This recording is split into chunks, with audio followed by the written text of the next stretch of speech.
मंत्रभूमीकडून यंत्रभूमीकडे वाटचाल करणाऱ्या नाशिक नगरीची आता खवय्यांचे नाशिक अशी ओळख तयार झाली।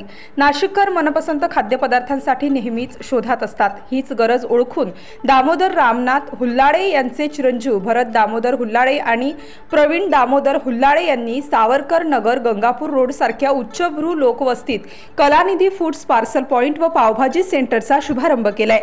Shop number 1 Venkatesh park Madhukar sweet शेजारी सावरकर नगर गंगापूर रोड येथे दिनांक 7 ऑगस्ट रोजी कलानिधी फूड्स सेंटरचे मोठ्या धार्मिक वातावरणात उद्घाटन संपन्न झाले।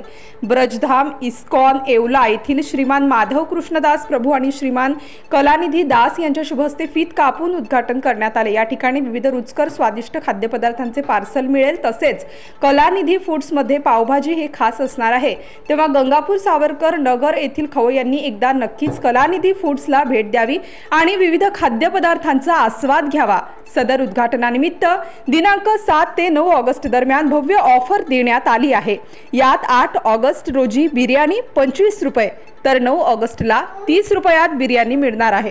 तसेच 7 ते 9 ऑगस्ट दरम्यान पावभाजी आणि पार्सलवर विशेष सूट देण्यात आली। सदर उद्घाटन प्रसंगी सत्यनारायण पूजेचे आणि प्रसादाचे आयोजन करण्यात आले होते। कलानिधी फूड्सच्या उद्घाटन प्रसंगी विविध क्षेत्रातील मान्यवर मित्रपरिवार आणि कुटुंबीय उपस्थित होते। सांगितलं की आजकाल आपण बघतो की बऱ्याच ठिकाणी जे आहे फूड विकलं जातं आहे, परंतु ती क्वालिटी नसते।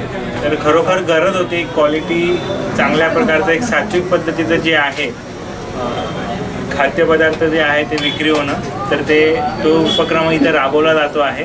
तर नाशिककरांना त्याचा जरूर लाभ घेतला पाहिजे। धन्यवाद। तर फार चांगला एक उपक्रम चालू झाला आहे कलानिधी फूड्सच्या माध्यमातून। आजकाल सर्वात महत्त्वाचं आहे ते आहे खाणं। जेवण जर व्यवस्थित असेल तर तब्येत चांगली असते आणि तब्येत जर चांगली असेल तर व्यक्ती सगळ्या गोष्टी ज्या आहेत ते फार चांगल्या रीतीने करू शकतो। आणि म्हणून समाजाला आजकाल जेवण चांगलं असणं फार गरजेचं आहे। आणि फार चांगली गोष्ट आहे की फार चांगले लोक या क्षेत्रात येत आहे की ज्या गोष्टी आपल्या लोकांसाठी घरच्या चवीचं आणि चांगल्या क्वालिटीचं जेवण जे आहे ते प्रदान करू शकते। स्टार न्यूज साठी विजय खंडागळे, नाशिक।